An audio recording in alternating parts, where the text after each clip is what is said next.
अपेक्षा ठेवून काम करणं याला म्हणतात मजुरी करणं. आणि तुम्ही मजुरी केली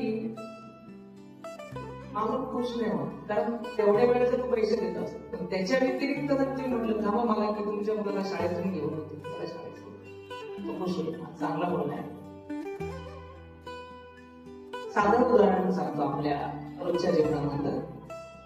घरात सकाळी संध्याकाळी कोणाच्या घरी सकाळी येत असेल, कोणाच्या घरी संध्याकाळी, कोणाच्या घरी दोन्हीकडे येत असेल. दूधवाला येतो, दूधवाला.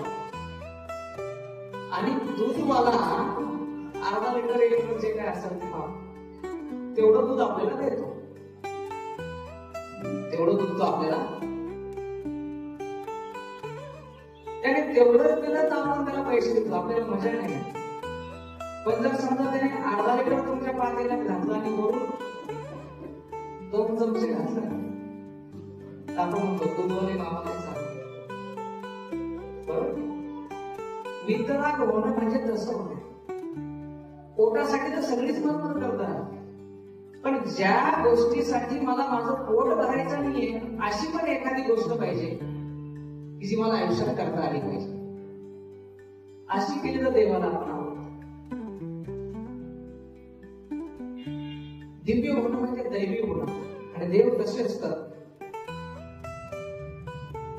आपण वाचतो ना ग्रंथांमध्ये, त्याला भूक लागत नाही, ते म्हातारे होत नाही, त्यांना तहान लागत नाही. याचा अर्थ काय?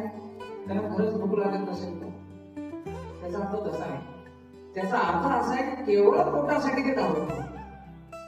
आणि जो फक्त पोटासाठीच धावतो त्याच्यातच कुत्र्यात बदल. कुत्रा पण कशासाठी धावतो? आयुष्यभर भरतं का?